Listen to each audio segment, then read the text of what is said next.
are you waiting for?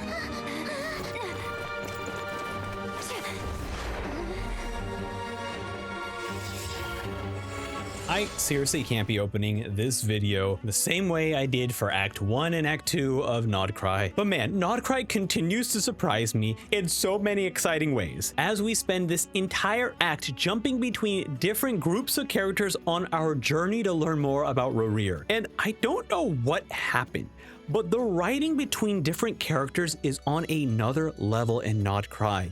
The way Genshin handles group conversations is super engaging. Characters just talking to each other is so much fun to just listen to. Act 3 was also the best paced Archon quest. This honestly sets the standard for quest writing going forward. They perfectly blended lore with character dialogue and even backstory exposition without ever feeling boring or dragging on. Even as I look back at Act 1 and Act 2, I can find issues with some of the pacing, but Act 3, it's all killer. We're also introduced to my man, Varka, who just makes every conversation so much better. He is just good vibes all around, and I appreciate the game even pointing out that yes, Varka, you're supposed to be old, but as he puts it, he's just not showing his age yet. And you know what? I get it, buddy. And this is where Act 3 really shines, because the entire team is splitting up to tackle multiple avenues to get as much information as possible about the Wild Hunt and Rorir. I think this is what really made the pacing feel incredible, because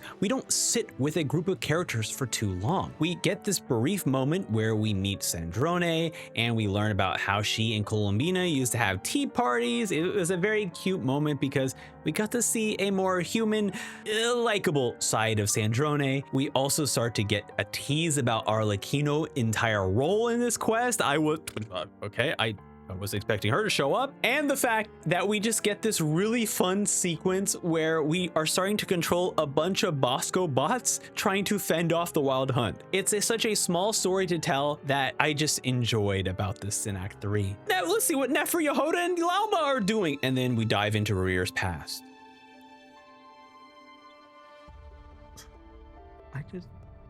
I cannot tell you how excited I was to finally get to see Khaenri'ah. Now, this isn't how I perceived Khaenri'ah. We are actually witnessing the decline of a civilization before the cataclysm. Learning from Rorir that the king is not only lost in his research, but has been committing genocide against the Crimson Moon bloodline is frightening and depressing. And any opposition that speaks up ends up getting killed.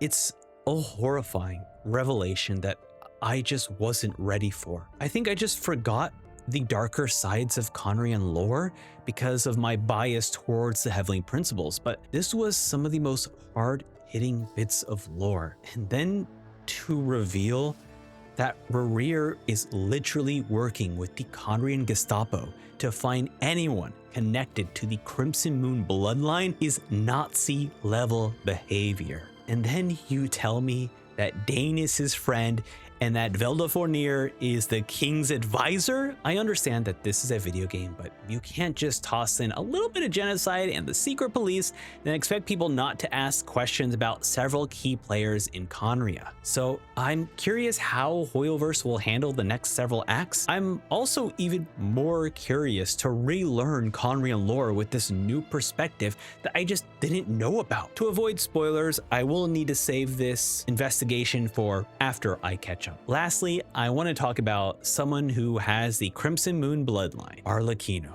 This is such a cool reveal. We got to see a glimpse of the Crimson Moon during her story quest, but apparently I didn't read her character story that explained the bloodline part, so I was freaking out on stream when I made this connection about like, oh my gosh, she's part of the Crimson Moon. And then we learned that the iridescent moon is the Crimson Moon. These reveals just keep getting better and better. And what's even better than better is that we have this entire sequence where we travel to the world where the iridescent moon marrow is, and it's awesome. We get a bit more information about Thalindis, and then we give the iridescent moon marrow to Arlecchino, and she just becomes even more powerful. I cannot wait to see what happens because we now have the all three goddesses here, the Traveler, Arlecchino, Columbina. So I cannot wait to see what Hoyoverse does for these characters because it's going to be